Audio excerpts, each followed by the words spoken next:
regional del Congreso de Educación Artística para el Desarrollo Humano. En este participan Miguel Ángel García Gómez, Rosa Marta Santamaría Hernández y Óscar Argumedo García, con la moderación de Juan Antonio Falcón, a quien le cedemos la palabra. Bienvenidos. Gracias, muy buenas tardes a todos.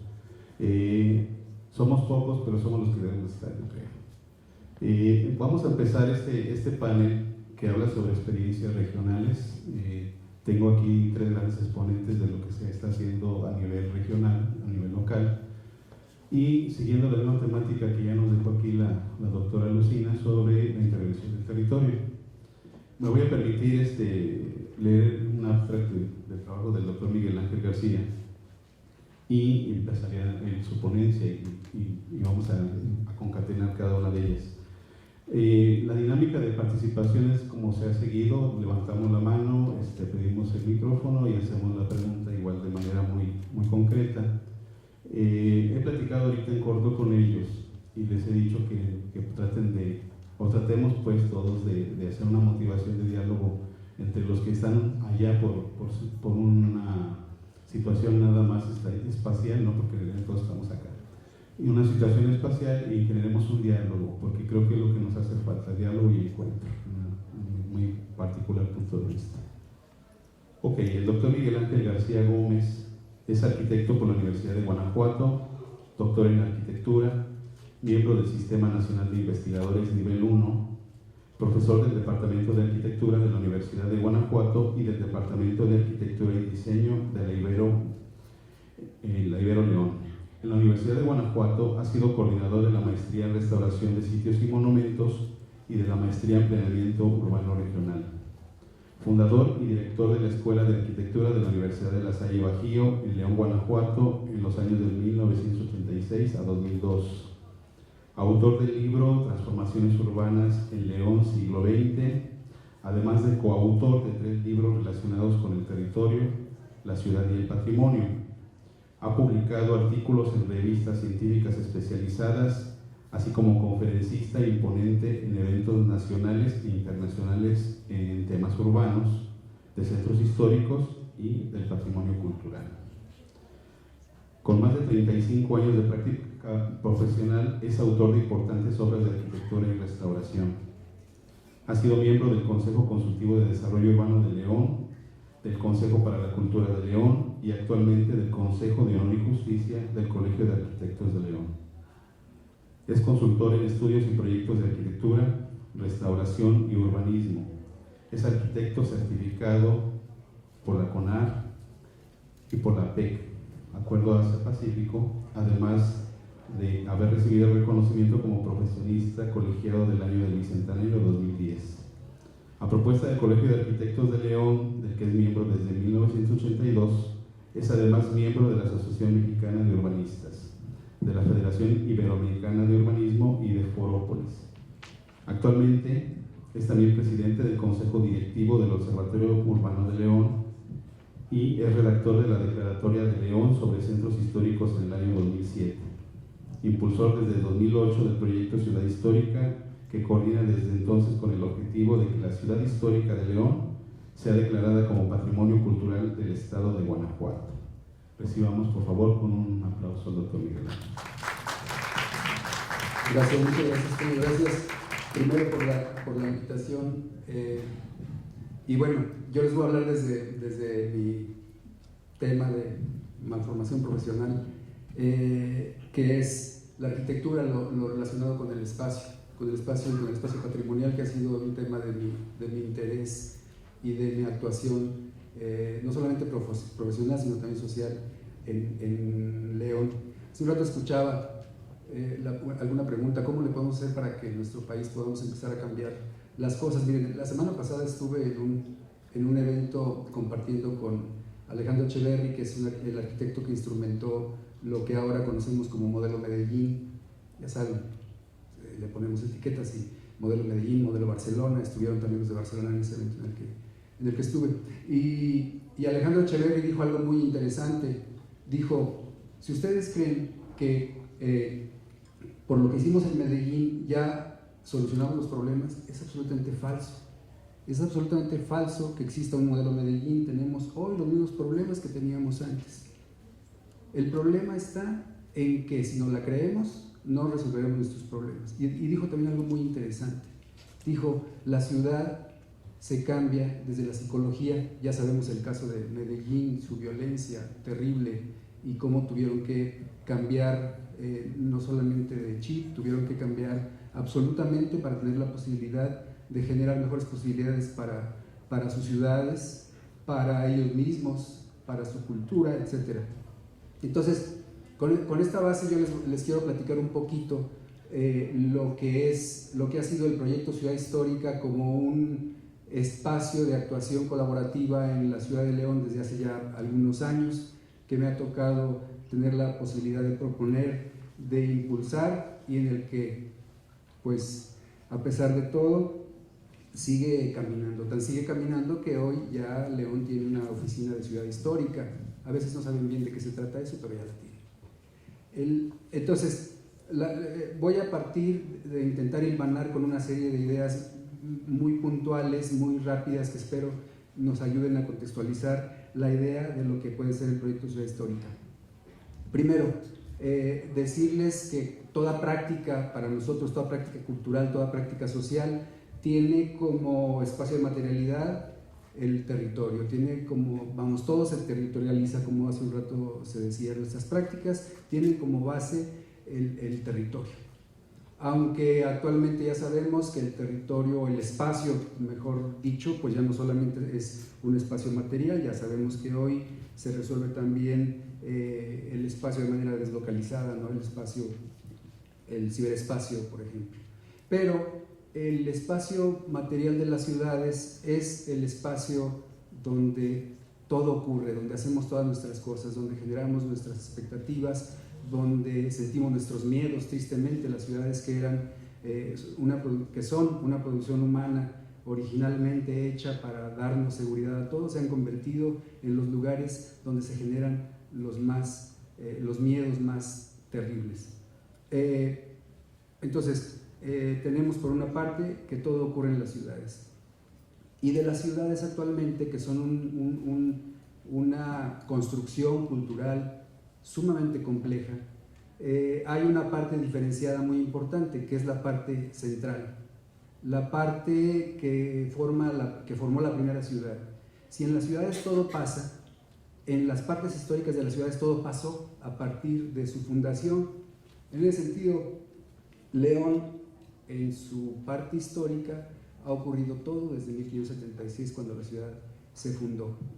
Entonces, las partes históricas de las ciudades son espacios llenos de nostalgia, llenos de recuerdos, llenos de todos estos materiales de la historia, pero también son lugares, sobre todo hoy, con muchas expectativas. Se dice pues que las ciudades actualmente son los escenarios de la nostalgia más extrema y de la anticipación más extrema y de las incertidumbres más extremas. Entonces, las partes históricas de las ciudades tienen la mayor carga de historicidad, por lo tanto son el espacio del mayor valor cultural, porque son los espacios de la ciudad de mayor valor histórico. Entonces, esa es, digamos, una de las primeras ideas. Las ciudades tienen sus centros históricos, los espacios con el mayor valor, pero necesitamos devolverles su valor. Los centros históricos, las partes históricas de las ciudades son espacios altamente impactados en el sentido literal de golpeados, deteriorados, difíciles, complicados, etcétera, etcétera. Entonces,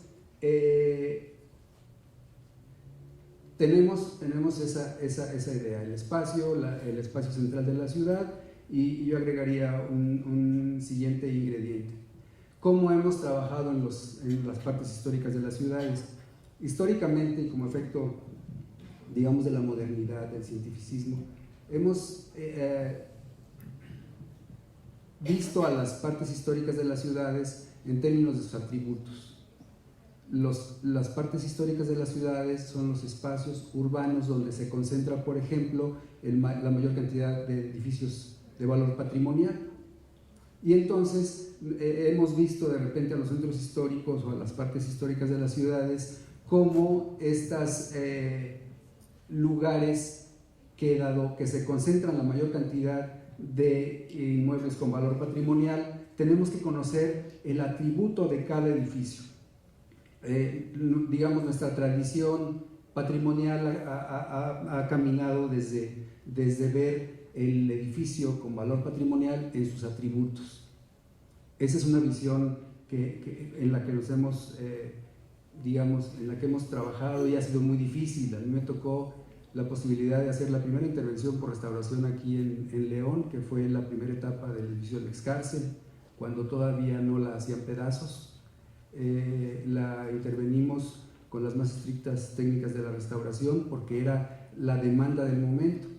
Como anécdota les comento que cuando salíamos de la visita de obra, después de que el edificio había estado abandonado durante muchos años, después de que terminó de ser cárcel, y el director de Obras Públicas de entonces salió y me dijo y nos dijo a quienes íbamos a intervenir, literal: voy a convencer al presidente de que este edificio mejor lo debemos demoler, conservando solamente la fachada, porque hasta ahorita no sé cómo, yo que tengo tantos años de ser arquitecto, cómo quitar esos salitres, cómo quitar esos deterioros.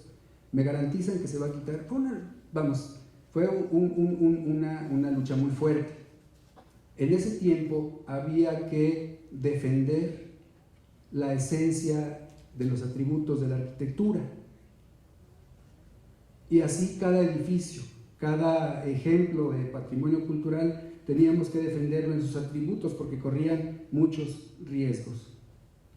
Pero ahora, ya pasando a otra idea, esta concepción del patrimonio como atributo cultural se ha modificado y ahora hay autores como García Canclini que habla de los actores o como Carreón que habla de los sujetos patrimoniales. Ahora los edificios, las manifestaciones culturales, las instituciones ahora ya no son digamos un conglomerado de atributos, sino un conglomerado de actores, de tal manera entrelazados en una red compleja que en totalidad forman ahora el patrimonio. Es decir, si en los 80s, en los 90s, el patrimonio del Centro Histórico de León todavía entonces era el edificio de la excárcel o los edificios del Portal Aldama, me tocó también intervenir en la fachada de Banamex, estas famosas casas cuatas, y todos estos edificios, en este momento ya no. En este momento el patrimonio es todo el conjunto de atributos más actores que están involucrados en ese espacio material de la parte histórica de las ciudades. Una cosa más, las ciudades actualmente son, decía hace un rato, son complejas. En el caso de León es una ciudad tremendamente extendida hasta la escala metropolitana, en donde hay una clara, o debe de haber una clara diferenciación entre las periferias, que tienen su problemática muy particular, que tienen la manera de atenderles muy particular desde el urbanismo, pero la otra es la parte histórica, porque la parte histórica tiene unas problemáticas a veces similares, pero a veces muy diferentes a las que tienen las periferias, y entonces hay que atenderlas de manera distinta. Pero entonces ahora ocurre que en esta complejidad de la gran ciudad metropolitana, la parte histórica no es solamente el centro, sino es el centro más lo que hemos llamado varios barrios tradicionales. Entonces, ¿cómo le hacemos para definir todo este conjunto histórico formado por centro y barrios tradicionales? Bueno, aquí viene esta formulación de ciudad histórica. Ciudad histórica de León es esa parte de la ciudad de León que tiene de tal manera una carga de valor histórico que es posible identificarla por diferenciación con esa gran ciudad metropolitana. Y entonces desde 2007 estamos impulsando esta idea de trabajar la ciudad histórica, de diferenciar la ciudad histórica para no solamente que tenga un reconocimiento tácito como un espacio de valor patrimonial en León, sino que tenga una atención muy específica y muy particular dadas sus características urbanas. Desde 2007 estamos haciendo este tipo de trabajos que empezamos a articular poco a poco con los barrios. Es una historia que no voy a platicar, pero es una historia muy apasionante, muy interesante, que ha dado como resultados. Toño participó aquí en el 2008, si no recuerdo mal, hicimos unos talleres participativos donde desde la ciudadanía formulamos un plan para el centro histórico, lo llamamos en ese tiempo, porque aunque ya el proyecto se llamaba Proyecto Ciudad Histórica, en aquel momento, en 2008, no queríamos dar todavía el paso a formular como tal la noción de ciudad histórica. Se fue poco a poco perfilando, pero fue una iniciativa que dio como resultado la elaboración de un plan estratégico ciudadano para la ciudad histórica. Este plan lo entregamos al INPLAN. Es otra historia, a veces triste, la poca participación como actor integral el sector público, pero bueno, es otra historia. Seguimos trabajando fuerte con este proyecto Ciudad Histórica, articulando luego el trabajo de los vecinos de cada uno de los barrios. En esa ocasión, en este ejercicio participativo de plan estratégico de ordenamiento territorial, participaron vecinos de San Juan de Dios, del Cuecillo, de San Miguel, los comerciantes del centro histórico. Fue un ejercicio realmente rico y muy interesante. A partir de ahí se formula una idea muy sencilla: devolver a la ciudad histórica de León el valor de patrimonio, y que ese valor de patrimonio no sea transferido a nosotros, a los leoneses, a los ciudadanos. Cuesta mucho trabajo. Ya está formulada la propuesta ante las autoridades de que se busque un decreto, dado que la ley estatal de patrimonio cultural lo permite, que se pueda lograr un decreto para la ciudad histórica de León como patrimonio cultural de Guanajuato. Esa sería una manera de devolverle a la ciudad histórica su valor de patrimonio, de que ese valor de patrimonio se nos transfiriera a los ciudadanos, para que a partir de esa identificación pudiéramos intentar un cambio en nuestras actitudes y nuestras posibilidades de trabajo colectivo para la promoción y el rescate de nuestros valores culturales. De mi parte sería todo. Bueno, muchas gracias, doctor. Siguiendo un poquito más, permítame.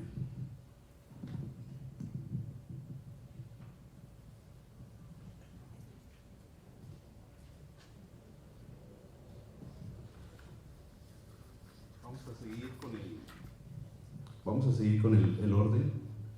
Me complace presentar a Rosa Marta Santamaría Hernández y voy a leer un poco su semblanza. Ella es licenciada en Arquitectura por la Universidad de Guanajuato, tiene la especialidad en Cooperación al Desarrollo y Ayuda Humanitaria en Medio Ambiente y Arquitectura Bioclimática y en Habitabilidad Básica. Es maestra en Planeamiento Urbano y Territorial con especialidad en Estudios Urbanos por la Universidad Politécnica de Madrid. Es doctoranda en el programa Periferias, Sostenibilidad y Vitalidad Urbana de la Politécnica de Madrid. Ha trabajado en la iniciativa privada, en el sector público y en las organizaciones no gubernamentales Arquitectos Sin Fronteras. Es docente en la Universidad Autónoma de Querétaro, hace consultoría urbana y desarrolla proyectos de arquitectura de manera autónoma. Es presidenta de la Asociación Civil Mujeres en la Talacha y coordinadora del grupo interdisciplinario DH360 de Dolores Hidalgo, Guanajuato. Entonces, recibimos a Marta. Gracias. Hoy les voy a hablar un poco de mi investigación de mi tesis doctoral, que algún día voy a terminar. Entonces, ¿qué es de esto de tradición y cultura? Así que cerremos por un momento los ojos y piensen en un recuerdo, el que quieran.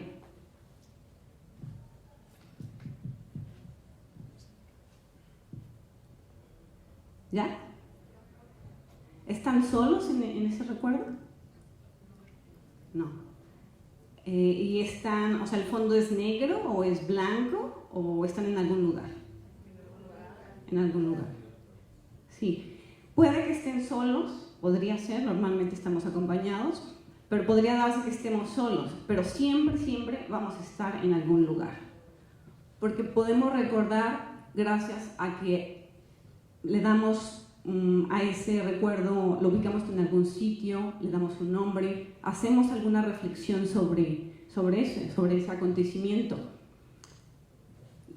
Porque eso es establecer vínculos de nuestras percepciones con nuestro entorno social, y gracias a eso es que podemos recordar. Ese sitio, ese nombre, ese tiempo son los marcos sociales de la memoria. Y son gracias a ellos que podemos traer eventos de nuestro pasado a nuestro presente. ¿Sí? Podemos recordar, si pensamos, por ejemplo, cuando estábamos, no sé, en quinto de primaria, nos acordamos de la escuela en la que estábamos, de nuestro salón, nos acordamos de quién era nuestra maestra, en qué lugar nos sentábamos, adelante o atrás.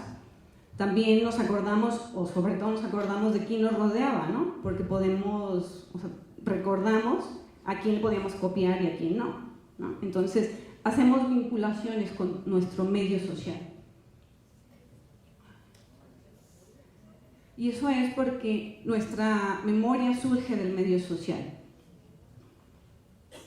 Un recuerdo, por muy íntimo que sea, pues se conserva en la medida en que hemos reflexionado sobre ello, ¿no? Que lo hemos nombrado o lo hemos ubicado en algún sitio, es decir, que lo hemos vinculado con nuestros pensamientos de nuestro entorno social.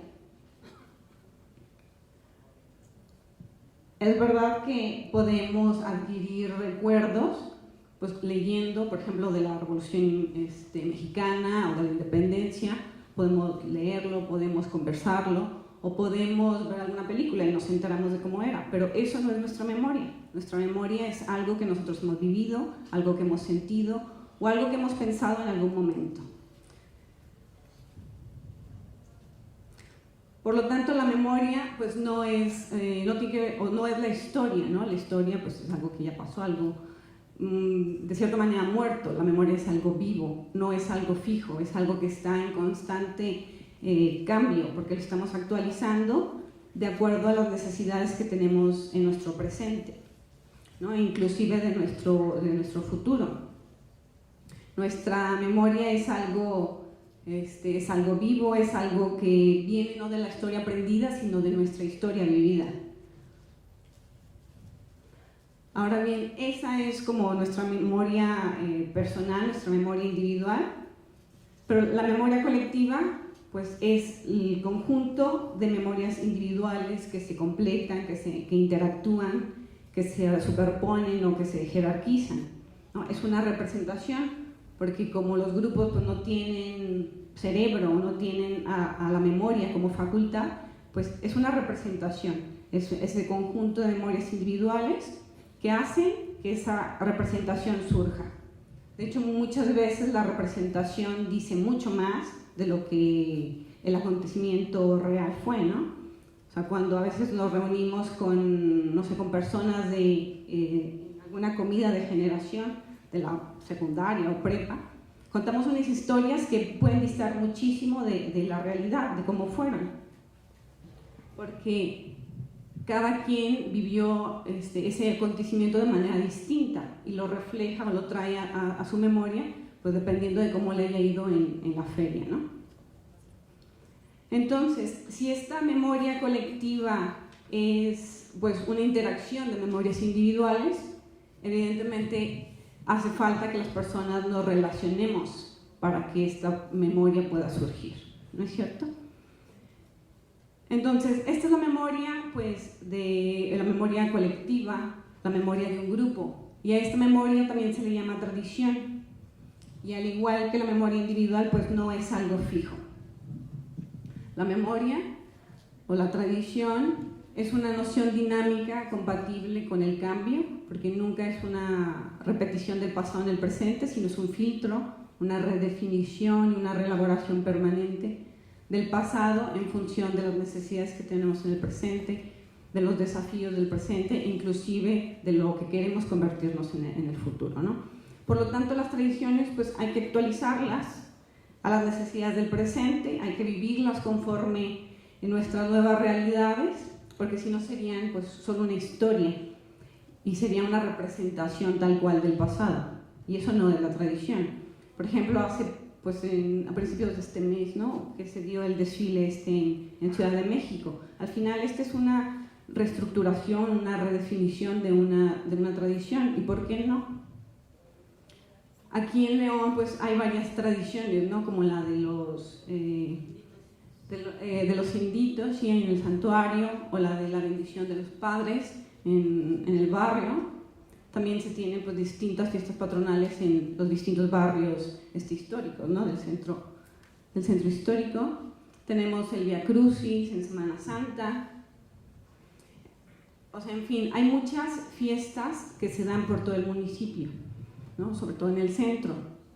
También se tiene pues el desfile del 16 de septiembre o del 20 de noviembre, o la tradicional Feria del León, la coronación de la reina, el cotillón, o inclusive se podría decir que el medio maratón León Comanja pues es también ya una tradición, ¿no? Es un medio maratón muy duro. Pero ¿por qué casi todas estas fiestas que tenemos tienen que ver pues con la religión o con la iglesia, ¿no? Y podríamos pensar en tradición y es casi igual la fiesta patronal, pero pues en realidad no es así. ¿Por qué creen que no hay más tradiciones que surjan de la sociedad civil? Porque recordemos que para que se dé esa memoria, pues esa memoria colectiva, necesitamos de personas que estén interactuando, de memorias individuales que interactúen, ¿no? ¿Por qué creen que no se dan tantas o no surgen tantas tradiciones de la sociedad civil? ¿Alguna idea? No trabajamos de manera colaborativa, los mexicanos somos muy aislados, no nos gusta colaborar. Sí, desde luego. Pues yo tengo algunas ideas que desde luego hay muchas más, ¿no? A mí me parece que es muy importante lo que has dicho, es una de esas, pero también que casi el 80% de la población mexicana somos vulnerables o somos pobres, ¿no? Entonces, evidentemente, si uno está persiguiendo la chuleta o tratando de sobrevivir, pues no se interesa por otras cosas, ¿no? Por relacionarse o por tener tiempo para convivir con los vecinos. También me parece que es otro elemento, me parece que nuestra conciencia política y social es mínima, somos súper apáticos, o sea, no nos relacionamos con las personas o los evitamos, mucho más si piensan distinto a nosotros, ¿no? O sea, nosotros pensamos que con ir a votar hemos cumplido como con nuestra cuota de ciudadanía, y pues tampoco es cierto, ¿no? No es suficiente, evidentemente. Para mí como urbanista, pues me parece que es fundamental el hecho de que las ciudades que ahora vivimos o las que construimos pues no favorecen esas relaciones, ¿sí? Desde que surge pues el movimiento moderno, ¿hay algunos arquitectos aquí, además de nosotros dos? ¿No? Están en clase, dice. Bueno, pues desde que surgió el movimiento moderno, pues hasta nuestros días con las directrices de la globalización o las teorías neoliberales, pues la ciudad ha sido una separación de funciones en donde vivimos en una parte pero trabajamos en otra, súper lejos, ¿no? Entonces estamos muchísimo tiempo lejos de casa y llegamos básicamente que a dormir, ¿no? Entonces vivimos en zonas dormitorio. Y luego no creamos vínculos ni con las personas en donde estamos todo el día cerca del trabajo, ni con nuestros vecinos, porque muchas veces ni siquiera los conocemos. Entonces, estas ciudades, pues en estas ciudades hemos perdido el contacto además pues, con la calle, que es, o siempre ha sido el espacio público por excelencia, y ahora no solamente nos sirve la calle para circular, para ir de un sitio a otro. Una circulación que además, por otro lado, favorece el automóvil y donde a veces ni siquiera encontramos aceras para poder andar, ¿no? O sea, tenemos que ahí ir lidiando con los coches. Y luego si pasamos, no sé, unas 3 horas en el coche, de que hacemos 2 trayectos al día, 3 horas, o sea, son 3 horas de nuestro tiempo, de nuestro día en el que estamos en el coche, y es muy difícil relacionarnos pues con nuestro vecino de coche a coche, ¿no? O sea, no surgen esas relaciones. Entonces también nos relacionamos en estas ciudades pues en espacios privados, y que por mucho que parezcan que son espacios abiertos o espacios públicos, al final son espacios privados y pues de consumo casi siempre, ¿no? Entonces son ciudades en las que nos incitan a separarnos unos de otros, a vivir pues con nuestros iguales, independientemente de nuestro estrato social, ¿no? O sea, podemos ser de cualquier clase social, pero siempre queremos estar separados de los otros. Y bueno, luego mientras más lejos, mejor, o sea, que estemos con los de nuestra misma clase, que seamos todos iguales, las casas pintadas del mismo color, y no importa que tengamos que tomar el coche para ir a comprar, aunque sea el papel, porque no tenemos tienditas de la esquina, ¿no? Entonces, son ciudades en donde se rechaza lo histórico, se quiere una ciudad nueva, moderna, que atraiga inversiones, turistas, y no nos importa que en eso pues, se partan las ciudades o que se pierdan relaciones. Es decir, que por varios cauces se impide, o al menos no se favorecen las relaciones. Y por lo tanto tampoco el surgimiento o la conservación de las memorias colectivas, de las tradiciones, ¿no? Entonces, nosotros podemos pensar que, pues, ¿qué más da que se pierdan las memorias o las tradiciones? Pero al final, la memoria es el principal nutriente de nuestra identidad, y probablemente a lo mejor no les ha pasado perder la memoria, pero cuando eso sucede, pues no se acuerda uno de nada, no conoce a nadie, ni siquiera se reconoce a sí mismo. Entonces, no se sabe lo que se quiere, lo que no se quiere, lo que gusta, lo que no gusta. Entonces, es algo importante, es algo peligroso, porque al final a las sociedades sin memoria les pasa lo mismo. No saben lo que quieren, lo que les gusta, lo que no, lo que les conviene, no saben de dónde vienen, hacia dónde van, no hay cultura, no hay identidad, no hay historia, no hay pasado, pero tampoco hay futuro. Entonces, es peligroso porque al final sí hay pues interesados en que nuestra sociedad sea así, en que nosotros no nos relacionemos con nosotros, que no nos preocupemos por los otros, que seamos una sociedad, un conjunto de individuos aislados, que no nos preocupamos uno por el otro, ¿no? Entonces, me parece que la educación artística es un instrumento muy importante, sumamente relevante para poder hacer frente a esa problemática, ¿no? Ahora bien, me parece que la educación artística tiene que ir de la mano pues, con una conciencia política y social a fin de poder contrarrestar pues, la problemática en la que vivimos, ¿no? Al final tenemos pues, una sociedad en donde algunas cosas están bien vistas, pero otras pues, no necesariamente o no tan bien vistas, ¿no? ¿Y por qué no? O sea, hay alguna recuperación o toma del espacio público que de ninguna manera se cuestiona, ¿no? Está bien, pero no siempre, o algunas otras tomas de espacio público o apropiación del espacio público no están del todo bien vistas. O sea, ¿por qué no? Entonces me parece que las distintas actividades artísticas, de expresiones artísticas, son grandes instrumentos para enfrentar esa realidad compleja, y me parece que deberíamos de echar mano de esas para recuperar y apropiarnos del espacio público. O sea, que la pintura, la danza, las distintas instalaciones nos den la pauta para reflexionar, para cuestionarnos,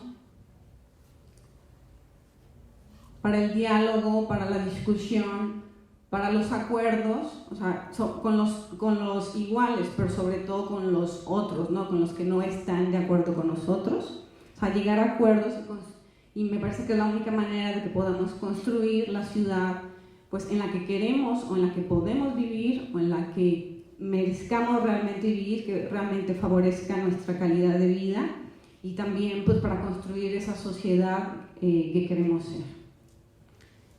Pues gracias. Gracias, Marta.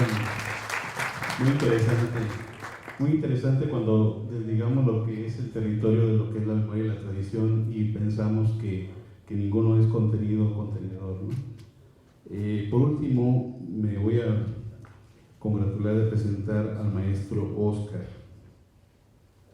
Aquí hicimos una dinámica algo curiosa. Aquí con Oscar, le digo, Oscar, tú preséntate. Entonces Oscar se va a presentar solito y pues nos vas a platicar qué hace Oscar, algo muy emocionante, muy interesante con los chiquitos.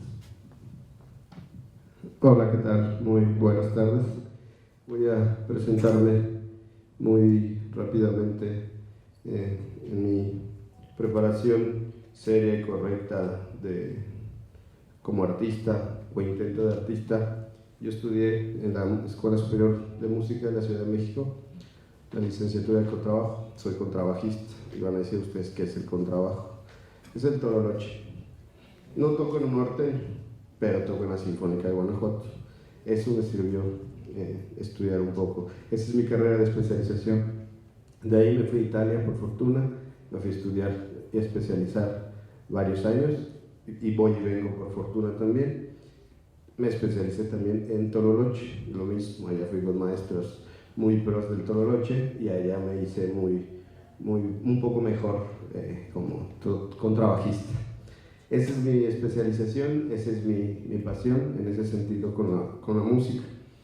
Resulta que yo inicié en una orquesta comunitaria a los 17 años, ya tarde para la música me decían.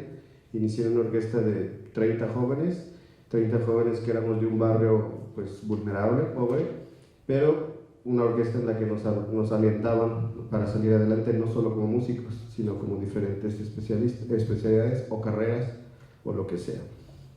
Esa es más o menos mi triste historia y por eso es que la hablo un poco serio, porque realmente eso es lo que tuve que estudiar. De albañil salté a músico y soy feliz en la música. Esa es mi profesión, de eso vivo, vivo bastante digno. Después me doy a la tarea, estoy de la Ciudad de México, no me gusta la Ciudad de México por todo lo que cuenta la arquitecta, está roto muchas cosas, amo la ciudad pero no quiero vivir allá, ¿ya?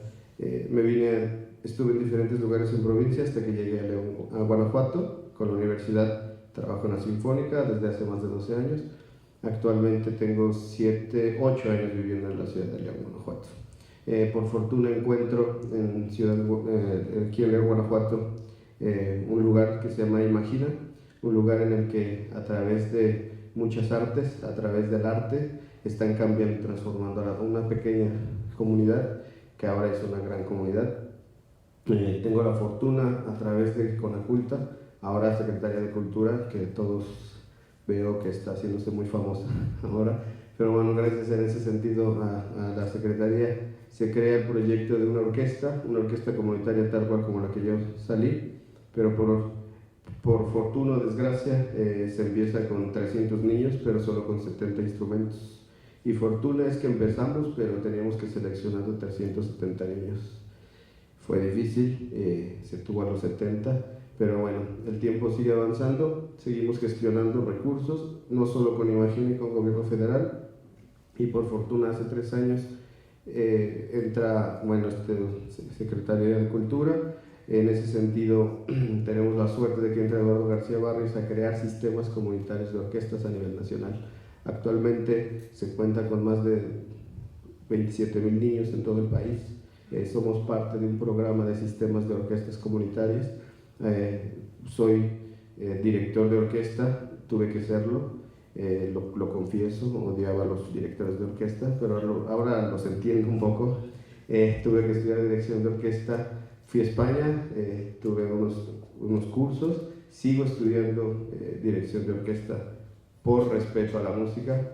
De ahí soy ahora actualmente coordinador del Sistema Estatal de Orquestas aquí en Guanajuato, en el que tenemos a Imagina, por supuesto, nuestra bandera, nuestro orgullo, nuestro bebé, que ahora empieza a crecer y crece muchísimo, no solo en lo musical, tiene muchísimos proyectos padrísimos, ojalá que lo busquen y se formen parte de Imagina.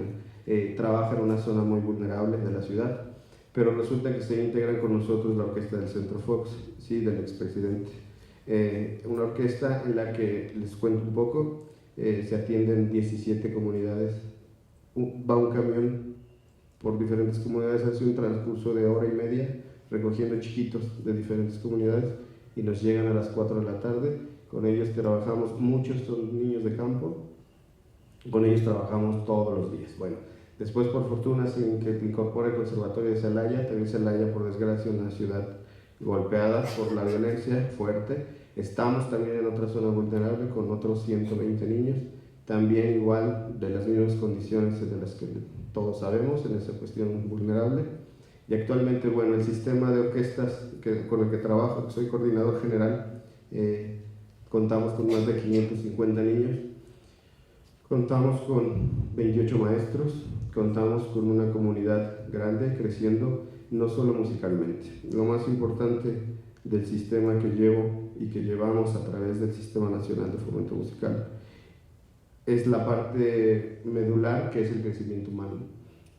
A través de formas, a través de ejes de intervención, a través de diferentes herramientas que utilizamos, intentamos cambiar a los niños y jóvenes. No sé si alguien ahí estuvo en el concierto de ayer. Eso solo es una pequeña muestra de todo el trabajo que hacemos.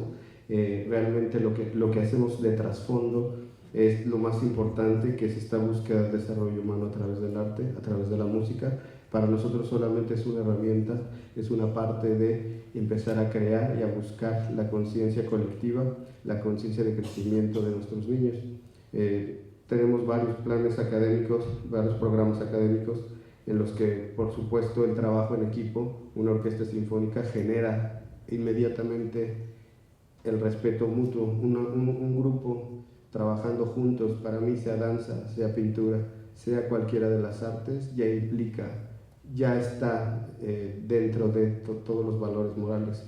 Por ende, no hay freno que pueda romper esto. Con nosotros, con la Orquesta Sinfónica, ya es un hecho esto. Después de ahí empezamos a trabajar la parte de emociones, la parte, por supuesto, humana. La parte de emociones es con el repertorio musical. Ayer explicaba un poco. Todo el mundo conoce el himno a la alegría, la cancioncita esa, esa cancioncita rara que todo el mundo toca en la flauta. Esa cancioncita, por ejemplo, lo que hacemos o lo que hago es contar una historia a través de la música, para que los niños empiecen a encontrar sus emociones, que empiecen a encontrar sus sentimientos, que empiecen a encontrar... el repertorio se maneja en base a las emociones y sensaciones. En ese sentido, eso es lo musical. Pero abajo de eso tenemos un trabajo social. Hacemos diagnósticos conforme las problemáticas de las comunidades. Son diferentes cada orquesta. Les explicaba ayer, les contaba ayer en el Centro Fox, tenemos niños del campo, niños que ahora estamos orgullosos porque ya te ven a los ojos. Ellos te hablan agachados, no te voltean a ver. Estaban acostumbrados así, actualmente son niños que gritan, brincan, corren y son felices. En Imagina actualmente se despertó y se despertó en conciencia colectiva, un edificio nuevo que es una cosa impresionante, un centro ecológico aparte, para la orquesta, para atraer más artes, o sea, realmente estamos despertando, por fortuna, muchas conciencias buenas. Yo digo que está acogido el sistema por 3 asociaciones espiritualmente, y espiritualmente no lo digo religiosamente, lo digo realmente, humanamente, porque los 3 están apostando por el bien de estos niños, los 3 están viendo los resultados tangibles, los resultados reales. Ya llevamos 3 generaciones de niños cambiando, de niños que se van con el chip, pero esos son los niños. Yo les digo a todo mundo que nosotros somos solo la aspirina para el mal. La enfermedad está en la casa y son los padres. En ese sentido, nosotros empezamos a jalar en talleres, en pláticas, y empezamos a gestionar en los diferentes especialistas, porque yo no soy especialista, no soy psicólogo, no nada de esto, pero sí tenemos un diagnóstico, tenemos un especialista, y en base a eso damos pláticas, talleres, en los que los padres también, por supuesto, entran al diálogo, en los que los padres se conocen, se dan cuenta de sus debilidades, sus fortalezas, y de ahí partimos para empezarlos a atender, y no por el que estén enfermos, los empezamos a atender para empezar a crear una conciencia general de realmente el éxito o de lo que somos como seres humanos y por qué estamos aquí.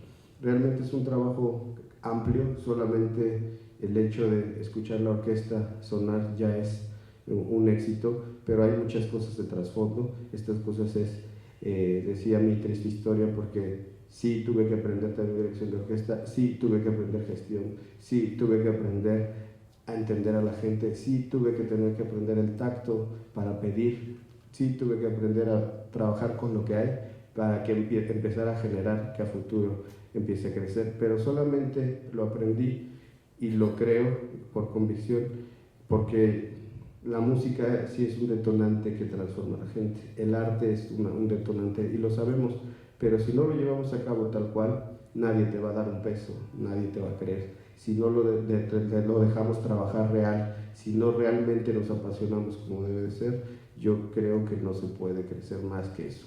Hablaba un poco del gobierno, ya solo para cerrar.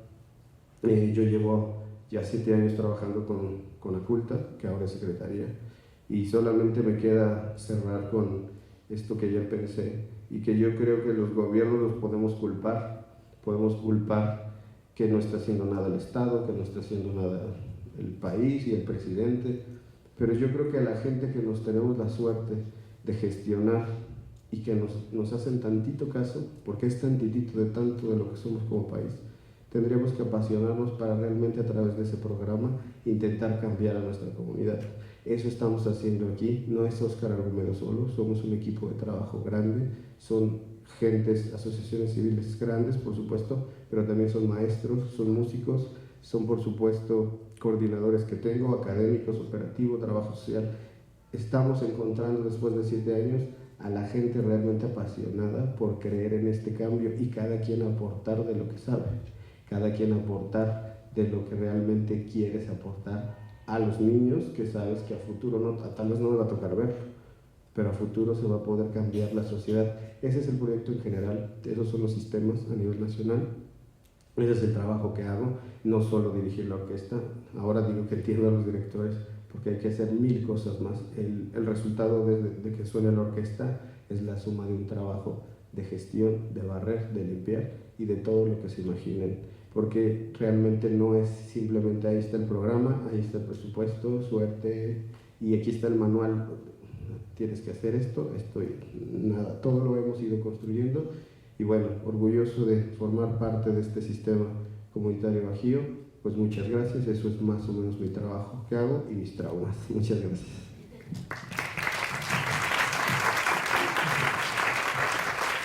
Muchas gracias, Óscar. Muchas gracias. Haciendo una pequeña recapitulación antes de cederles a ustedes la palabra. En el caso del doctor Miguel Ángel, bueno, nos explica lo que es esta ciudad histórica que ha costado desde incluso ponernos de acuerdo en el nombre, ¿no? Porque siempre se ha pensado que el centro histórico es el todo, ¿no? Y ahí se contiene el todo de nuestra tradición. Y cuando hablamos de los barrios antiguos, cuando hablamos de los cascos de haciendas que también dieron mucho a esta bendita ciudad, es a veces donde no concatenamos, ¿no? Con algunas personas. Entonces nos ha costado un poco de trabajo aquí, ya decía el doctor, que también he participado por ahí. Pero también desde el punto de vista territorial, que es donde nosotros hacemos nuestro trabajo de gestión, donde hacemos la educación artística, donde nos desarrollamos, si no entendemos este territorio, pues va a ser muy difícil que podamos hacer algo que nuevamente lo volvamos a reapropiar. Marta nos comunica algo muy interesante, ¿no? La memoria, la tradición, las cosas que nos hacen válidos y nos hacen movernos y nos hacen incluso ser creativos e innovadores para poder nuevamente apropiarnos, insisto, a partir de lo que es esta lectura y cómo cada uno de ustedes o de nosotros como gestores hacemos para que otros también se vuelvan a involucrar y otros también se vuelvan a hacer partícipes. Y Óscar, bueno, pues Óscar habla de la música, que la música debería de ser el segundo idioma universal, además de la lengua materna, ¿no? Todos deberíamos de hablar música como segundo idioma, así sea nada más tararear. Y la música, efectivamente, estoy totalmente de acuerdo con él, la música cambia vidas, ¿eh? Y desde la música, desde la más tradicional, quizás la más clásica, quizás la más reconocida hasta un hip hop o hasta un tarareo, ¿no? Todo eso es música. Y nuestro cuerpo también hace música en ese sentido. Estoy totalmente de acuerdo con Óscar. Y efectivamente la música como ese encontrar que el otro sea él, y a partir de él empezar a construir ese nuevo chico, en este caso un nuevo joven. Si desde sí decimos que levante la mirada, pues es una ganancia, gran ganancia, y créeme que lo yo también por acá, en lo personal. Bueno, les cedo la palabra a ustedes con la dinámica siguiente de su pregunta, si es hacia alguna persona en especial del panel o al panel completo, y generar un diálogo. Me gustaría mucho el diálogo con ustedes.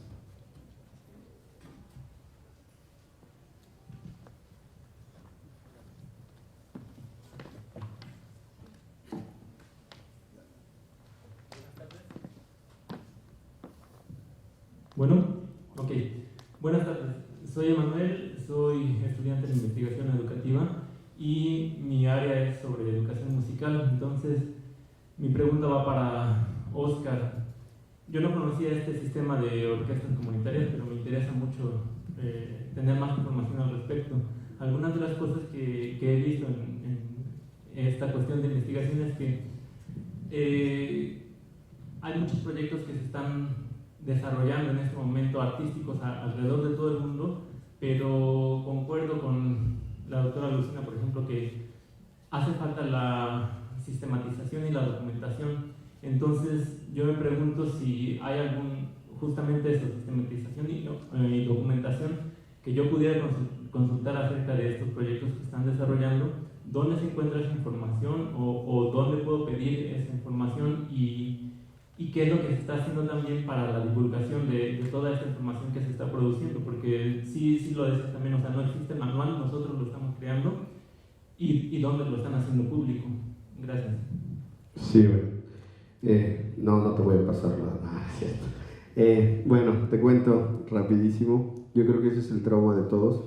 Hay algo padre, lo conté muy rápido porque es bueno dejar dudas. Tenemos planes académicos, tenemos programas académicos, tenemos una coordinadora nacional que es Natalia Morelos, que ahora está embarazada por fortuna, está feliz y está descansando. Bueno, con Natalia estamos sistematizando, como tú lo dices, se están sistematizando procesos, están sistematizados al menos los procesos aquí en el Bajío, los he sistematizado yo con otra pedagoga y con otra compañera que es psicóloga. Los procesos desde cómo ingresan a la Orquesta Sinfónica los niños, por qué, para qué. Después, segundo paso, cuando te mereces el instrumento es porque cumpliste con disciplina, porque cumpliste con los tiempos, porque cumpliste, pero para eso ya se le enseñó al niño valores. Para eso tenemos a la familia atrapada. El niño quiere, es el queso del ratón, ¿no? Todos lo quieren, pero quien lo cumple y lo cubre lo tiene. Bueno, estos planes académicos los estamos aterrizando. Primera parte se tienen que entregar a la SACE y se tienen que sellar a nivel nacional. Están los planes, puedes pedirlos al Sistema Nacional de Fomento Musical, busca la parte de orquestas comunitarias, yo te digo busca a Natalia Morelos o busca a Olga Mendoza, si quieres apúntalo, y te pueden pasar toda la pedagogía, toda la parte de construcción. Esa es la única diferencia que podría decir. Por mí que se formen 10,000 orquestas, porque yo salí de una de esas y estoy seguro que va a cambiar. Eso es solamente, como decía la ponente anterior, eso es solo por pura emoción. La única diferencia con el sistema de orquestas que estamos creando aquí es que sí lo estamos aterrizando tal cual, lo estamos sistematizando, lo estamos abordando en cada región del país, se está abordando dependiendo de las circunstancias, dependiendo de las formas. Te pongo el ejemplo, en Veracruz, en lugar de orquesta sinfónica, es una orquesta de jaranas. En Oaxaca en Chiapas se está haciendo orquesta de marimbas tradicionales. En León estamos haciendo orquestas sinfónicas para la reconstrucción del tejido social a través de la disciplina de la orquesta sinfónica. Enseñar a los niños que no solo es play y ya funciona, que no solamente sufro, porque por supuesto que es durísimo trabajar en zonas vulnerables, son 10,000 historias, pero se está formando a nivel nacional esta sistematización. No es una inquisición de tienes que tener 3 oboes, 5 trompetas y tienes que dar el paso 1, paso 2 y paso 3. Esa es la sistematización general, pero sí hay de trasfondo los programas. Te cuento, solamente rapidísimo cuento, tenemos el programa Formando Formadores, que escuchaba aquí. El programa Formando Formadores para nosotros son los alumnos más avanzados. Estos alumnos son los que les creamos la madurez, tanto emocional como musical, junto con sus maestros para dar clases a los niños de nuevo ingreso. Y eso es retribución comunitaria. Esa retribución comunitaria hace que estos niños y jóvenes, por supuesto, crezcan, maduran, junto con sus papás. Tú eres un chiquito y yo soy tu maestro, pues tu mamá tiene que conocer a mi mamá para saber que yo estoy a cargo de ti, y viene el respeto y muchísimas cosas. Todo esto que te cuento está aterrizado, no es fácil, te lo prometo, son 7 años que llevo trabajando ya. Actualmente estoy feliz con esta parte, lo siento, yo sé que duele la secretaría, porque también me toca la parte de gestión de la orquesta sinfónica, la orquesta de cámara profesional que tengo, y yo toco como solista en diferentes lugares del país y en el extranjero, y hay veces que no me pagan ni el boleto de avión. Pero la parte que me toca hablar bien y que la tengo masticada y que lo vivo y lo tengo, es esta parte de las orquestas comunitarias a nivel nacional. Estoy feliz con ese proyecto, no solo porque nos den recursos, sino porque realmente se está sistematizando. Yo entiendo esas pedradas porque yo estuve en contra de eso y ahora estoy trabajando sobre eso junto a nivel nacional. Es un trabajo en equipo, no es Oscar nada más trabajando. Hasta luego. ¿Alguien más?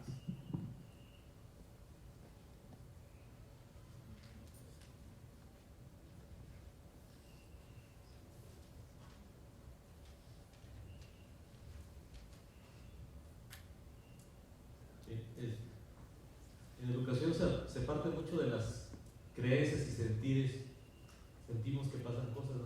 En esta cuestión de la promoción de la cultura, como decía, de recuperar la identidad y los espacios, por ejemplo, a mí me parece que Michoacán nos gana de muchísimo a Guanajuato, ¿no? Cuando en Guanajuato pues hay más recursos, había más actividad social, pero cuando uno visita Michoacán hay un orgullo tremendo por sus tradiciones. Yo quisiera ver si agarramos best marketing también en esta cuestión de la cultura, o si hay formas de medir la promoción cultural por el número de personas que participan, pero me da esa impresión a mí que Morelia, con todas sus situaciones que tiene mucho que enseñarnos a otras partes del país. Se puede saber, se puede medir esto, la promoción cultural, ¿hay forma de hacerlo o no la hay? ¿Lo haces en especial a alguien o al panel completo? Pues yo pienso que sería para los tres, porque en las tres, desde la parte de la arquitectura, la promoción de los espacios y la música, que tiene mucha injerencia en el mundo juvenil, pues se puede dar una respuesta. Bueno, ¿sí? Bueno, no sé si hay los instrumentos, o si hay los indicadores tal cual, ¿no? Pero de que se puede medir de manera indirecta seguramente, ¿no? O sea, se puede medir desde qué tanta violencia hay o cómo se reduce la violencia después de las actividades pues, culturales, ¿no? O de cualquier actividad que tenga que ver con recuperación de un espacio público.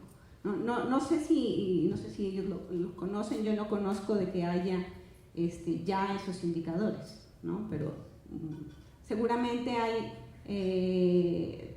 eso es lo que digo, indicadores de manera indirecta, ¿no? O sea, por algunas actividades que se hacen en el ámbito cultural y que tienen que ver luego con que baja violencia, o sea, y indicadores que sí están medidos, ¿no? Por ejemplo, eso de que tanto ha bajado los índices delictivos en alguna zona en donde se ha hecho actividades, ¿no? Me parece que hay de manera indirecta, pero no estoy segura o al menos yo no los conozco de manera directa, ¿sí? Sí, mira, ocurre que no solamente en términos metodológicos, sino inclusive en términos de legislación, y no solamente nacional, sino internacional, existen, digamos, los pasos y procedimientos para poder definir específicamente temas de patrimonio cultural. La UNESCO dice, a ver, si queremos reconocer nuestro patrimonio cultural, pero no solamente reconocerlo, sino difundirlo, tenemos que hacer 2 actividades básicas, y esas actividades básicas están inclusive normadas en nuestro país. La primera, tenemos que hacer un trabajo de interpretación Nosotros mismos tenemos que hacer el trabajo de interpretación de nuestros propios bienes patrimoniales. ¿Cuál es? ¿Dónde está? ¿Cómo se manifiesta? ¿Qué tenemos como valores de patrimonio cultural? ¿Cuáles son nuestros valores? ¿Cuál es nuestra lista? Ahora ya saben ustedes que todos se ponen lista, ¿no? Las ciudades patrimonio se ponen en una lista mundial. Michoacán desde hace muchos años ha hecho su trabajo de interpretación. La segunda actividad es la presentación. Después de la interpretación viene la presentación, es decir, hacemos el trabajo de interpretar nuestro patrimonio. Eso incluye hacer catálogos, por ejemplo, hacer listas indicativas de los bienes patrimoniales, de los patrimonios intangibles, de las tradiciones, de los datos de la memoria histórica, de nuestra música tradicional, de nuestras letras, de nuestra literatura, de todo. Se hace la interpretación, pero después se hace la presentación. ¿Qué es la presentación? Pues un trabajo fuerte de difusión para que todos nosotros, todo el grupo social, conozca ese trabajo de interpretación y nos apropiemos de él, lo conozcamos. Lo que no es visible no lo podemos conocer. Entonces, primero, hacer visible nuestro patrimonio y después apropiarnos de nuestro patrimonio. Y Michoacán lo ha hecho desde hace muchos años de manera muy sistemática, inclusive desde la Universidad Nicolaita. La michoacana tiene una larga tradición para el tema del patrimonio y ellos han alimentado mucho la difusión de sus valores patrimoniales. Nada más les voy a poner un caso. Ustedes saben que en esta lista de patrimonio mundial de la UNESCO está reconocida la gastronomía mexicana. La gastronomía mexicana tiene reconocimiento como patrimonio mundial intangible, pero resulta que ustedes saben, en la UNESCO, como cualquier organismo, por esta cuestión de la sistematización, hay que documentar la gastronomía mexicana para poder presentarla e inscribirla en la lista mundial. Pero en México, ni en Oaxaca, ni en Chiapas, ni en ningún lado había esta sistematización del conocimiento respecto de sus tradiciones gastronómicas. Solamente lo tenía Michoacán, y entonces a la hora que se inscribe la comida mexicana en la lista de patrimonio mundial, se le pone el nombre gastronomía mexicana con paradigma michoacano, porque lo que se documentó fue el paradigma michoacano. Entonces, eso es algo muy importante. Nosotros tenemos que hacer mucho trabajo de interpretación de nuestros bienes de patrimonio cultural. Tristemente, tenemos, por ejemplo, si hablamos de arquitectura, tenemos un catálogo, me da mucha pena, de verdad, decirlo, pero es un catálogo que no está bien elaborado. La ficha número 1 de ese catálogo es el edificio Primavera. Es un edificio construido en 1906 y por disposición de ley, un edificio de 1906 no puede ser considerado patrimonio histórico. Entonces, no hemos hecho en nuestro contexto, lamentablemente, un trabajo de interpretación de nuestro patrimonio, que lo tenemos y muy rico, en la literatura, en la música. La obra de Fred Hernández debiera ser un patrimonio cultural para nosotros. Pero como no hemos sido capaces de hacer nuestro trabajo de interpretación, estamos atorados. Entonces, todavía tenemos en plena primera década del siglo XXI, en nuestro contexto, en la ciudad de León concretamente, pendiente el trabajo de interpretación de nuestro patrimonio cultural para después hacer un trabajo muy fuerte de difusión de nuestros bienes de patrimonio cultural. Disculpa, ¿me podrías repetir la pregunta? Si no es molestia. Así concretamente, me parece que Michoacán nos da la vuelta en ese sentido cuando yo pienso que hay un mejor ambiente para muchas cosas culturales, porque tú visitas pequeñas regiones de aquí en Guanajuato y son buenas cosas, pero nadie las conoce. En cuanto a la música, por ejemplo, aquí en León, así tú mencionas orquestas, yo conozco niños de secundaria donde yo trabajo, que muchos de ellos saben tocar muchos instrumentos y y hasta nos faltan a la escuela porque tienen tocadas. Entonces,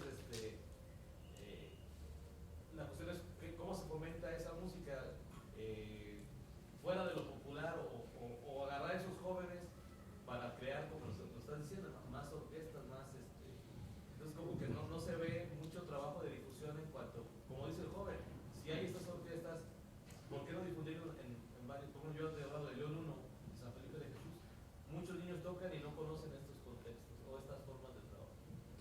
Bueno, respecto a la música, la tradición michoacana, bueno, Michoacán sí nos lleva de calle en cuestión musical, tiene música tradicional muy fuerte. En Guanajuato se está haciendo un trabajo fuerte en el instituto aquí de recuperar la música tradicional de guanajuatense. Te puedo hablar del arte en ese sentido de la música. En León, por desgracia, también estamos haciendo investigación para orquestar y crear a nivel coros música tradicional para poder atraer. Solamente lo que nosotros hacemos es un poco complicado y como tú dices, la difusión, yo estoy peleado con eso. Yo creo que hay que empezar a buscar y pegar quién se va a encargar de difundir lo que ya se hace, porque ya se hace, nadie está encontrando el hilo negro. Yo creo que lo que ya se hace, por ejemplo, en el sistema, lo que tenemos ya después de 7 años, hemos dado conciertos para 3,000 gentes de las comunidades. Acabamos de dar en el Centro Fox un concierto para 1,500 personas. Dimos un concierto, se llenan los lugares donde vamos por fortuna con el sistema. Solo ayer que no vinieron todos los que estaban invitados aquí, pero normalmente se llena. Pero esa difusión yo creo que es un tema también, ¿no? ¿Cómo se va a reforzar lo que ya se hace? Porque a mí me da mucho coraje ver cuando entra el marketing sobre el arte, ya chafeó, pero hasta dónde dejar y permitir que se comercialice el arte para que todo el mundo estemos enterados de lo que hace y hasta dónde no, porque si no después yo me volvería el famoso maestro Óscar Argumedo haciendo a los niños bien felices y yo salgo con mis super trajes, super guay. Entonces yo creo que ese es para mí el gran conflicto, hasta dónde voy a promocionar. Incluso en mi Facebook personal publico, pero después no me quiero ver como el ego, la egoteca se va llenando de... Entonces sí es complejo para mí. A nivel artístico, la Orquesta Sinfónica donde estoy también empieza a hacer algo ya, vamos a las comunidades, vamos a los diferentes pueblos, pero es complicado, la verdad es que sí, yo creo que pues Michoacán sí nos da en ese sentido, como dice el arquitecto, por mucho tiempo se han preocupado por eso y nosotros no solo por lo actual, sino por lo histórico también. Yo creo que es un contexto complejo, el que por eso te preguntaba otra vez, porque de verdad para mí me da también, yo como defeño, chilango, llegar a una ciudad tan rica, estar en Guanajuato, capital, donde todo el mundo viene el Cervantino y solo se conoce el Cervantino, pero hay más. León es una ciudad más grandísima, pero ¿cómo nos encargamos de hacer difusión? ¿O a partir de dónde o de quién? Y yo creo que eso es el gran problema del arte. En realidad no se le da la difusión, pero si se le da, se comercializa. Entonces a mí me da mucho pesar esa pregunta que tú haces también. Gracias. ¿Alguna otra pregunta? Buenas tardes. No es pregunta, es como hablar un poquitito de lo que el trabajo de Óscar, él ni me conoce, yo no conozco mucho, pero me tocó verlo en un concierto que se hizo para maestros, y aquí va la difusión, como decían. El año pasado nos invitaron a algunas personas que dirigíamos coro infantil, nos invitaron a cantar con la Orquesta Imagina. Al platicarle a los niños que nosotros teníamos que ir y que íbamos a cantar con la orquesta, dijeron, ¿y eso qué o cómo? Estaban emocionadísimos y invitamos a los papás, fuimos. Óscar tiene una sensibilidad así bien bonita, a todos los niños les encantó. Ay, es que el maestro, y los dirigió muy bien. Bueno, los niños estaban encantados porque el verse junto con otros niños, estos niños son de nivel bajo, no tenían con qué me pongo para ir, se pusieron lo que pudieron. junto con el coro y otros coros a los que fuimos, fue en La Salle, donde no tuvimos gente, me dio una tristeza enorme porque se gastó dinero la Secretaría de Educación y el único público eran los propios padres de los niños y los maestros que fuimos. No había maestros, entonces a mí me dio mucha tristeza porque hicieron, bueno, convocar a toda la orquesta, camiones, bueno, un gastadero, y que nadie lo disfrutara más que los propios papás. Se me hizo así como algo bien triste. Cuando los maestros nos invitan a algo de arte y no vamos, la difusión se hizo a través de, pues solamente del jefe de sector y ya. O sea, no sé si la Secretaría no quiere gastar un poquito más en difundirlo, en mencionarlo en el periódico, vayan maestros, es un festival y no fuimos. Pero aquí lo que yo rescato, y eso sí no tiene valor, es la cara de los niños, la alegría que sintieron, que todavía, eso fue hace como unos 2 años yo creo, todavía ahorita a veces me hace acuerdo cuando fuimos, ¡ay, qué emoción siento! Todavía me acuerdo y todavía una sonrisota, porque nunca habían cantado así en un auditorio, con una orquesta de verdad. Ellos decían son orquestas de las que ven en la tele y eso allá cada año, no sé, no sé, en otros países, pero aquí en México no sucede. Y sucedió y ellos estaban muy felices. Llevamos un coro más o menos como de unos 50 muchachos y decían, ¿cuándo vamos a ir a otro? Le dije, se me hace que ya no va a haber porque nadie va. Y los papás felicitaron a los niños, hijo, es que cantaste bien bonito, aunque dentro de todo, pues ya, aunque no lo hiciera bonito, pero ellos se quedaron con una riqueza y esto ya no prosperó. O sea, sí hay un programa de parte de la Secretaría también de fomento a la no violencia por medio de un programa y estamos trabajando con unos coritos, pero ya no se hizo con la orquesta, precisamente yo creo por el gasto que tiene la orquesta y que, bueno, no sé ahí cómo, o sea, cómo es esa relación que hay de la Secretaría con Imagina y que no hay difusión y que no nos pueden invitar. Y otra pregunta, parece que acaba de iniciar en León 2 la orquesta y que ahorita mencionaste que había camiones para llevarlos. No sé si se tienen que inscribir a través de quién, porque algunos muchachos me han preguntado, ¿me estás dónde puedo ir a aprender saxofón? Es que en el centro no alcancé, es muy caro, etc. Bueno, sí recuerdo ese concierto. Yo creo que esto que hablamos de la difusión, ese es mi trauma de la dirección de orquesta comunitaria. Por desgracia, cuando se deja en manos de alguien más, es complejo que pase, y nos pasó con la Secretaría, y no quiero hablar mal de la Secretaría trabaja bien. Lo que les falta es un poco de experiencia para saber llevar conciertos sinfónicos. No se rompió ninguna relación, al contrario, lo que a mí me hizo feliz fue tener más de 1,600, 800 niños cantando, más mi orquesta sinfónica, que son niños igual a los tuyos, de escasos recursos, niños uniéndose, niños cantando juntos, un concierto impresionante para papás que también se lo llevaron a la casa. Yo a los niños les digo, cuando hay un concierto los papás desayunan, comen y cenan un concierto porque todo el tiempo estuvo lindo el concierto. Yo creo que ahí es donde tenemos que unirnos, bailarines, danzantes, pintores, no pintores, artistas, todos tenemos que unirnos para aprender a exigir y a pedir de buena forma de un proyecto ya hecho, de un proyecto ya armado, que se nos escuche y que se nos dé la difusión, y no solo la difusión, que se nos den los recursos.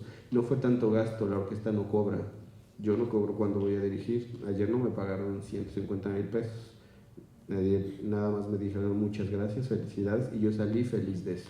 En ese sentido yo creo que tenemos que sumarnos todos. Ahorita es en corto usted y yo, pero yo creo que si nos sumáramos todas las personas que estamos aquí interesados en crear un proyecto o sumarse, porque solo es eso, es sumarse. Yo veo el trabajo de la arquitecta y me parece interesantísimo que estoy aportando algo que ella está investigando y que yo le podría decir, mira, estamos haciendo, pero todos somos fríos, eso es nuestra sociedad.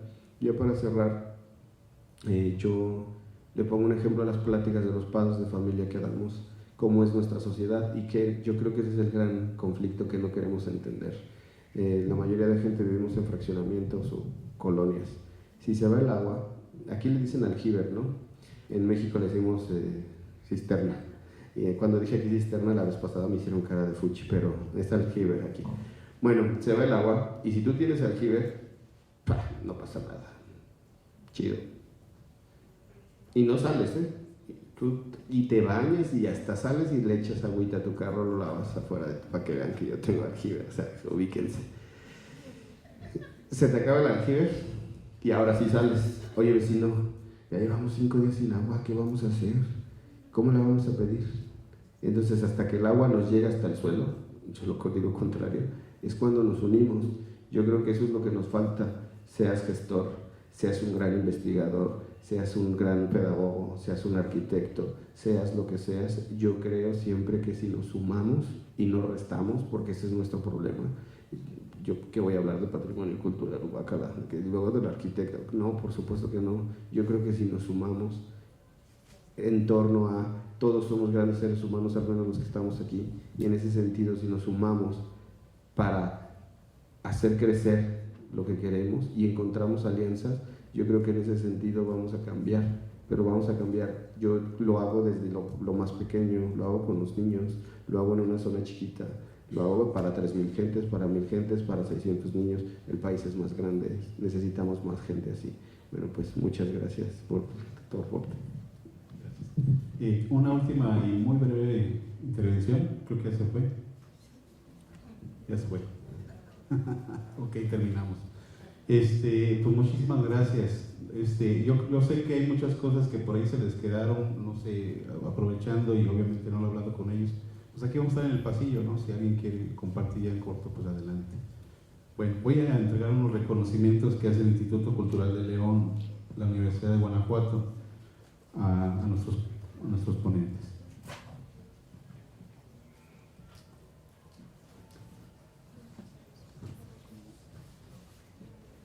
Bueno, primeramente voy a entregar el reconocimiento que hace el Instituto Cultural de León y el Campus León de la Universidad de Guanajuato al doctor Miguel Ángel García Gómez, a quien le pido a ustedes que le den un aplauso.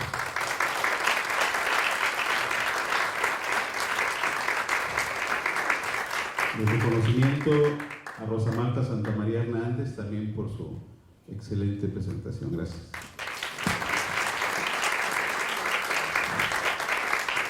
Al maestro Óscar Argumedo, por compartirnos sus experiencias y bajarse, como decía ayer los panelistas de la Universidad de Guanajuato, de bajarse de la academia, ¿no?, para poder ensuciarse las manos con Óscar. Muchísimas gracias, Óscar.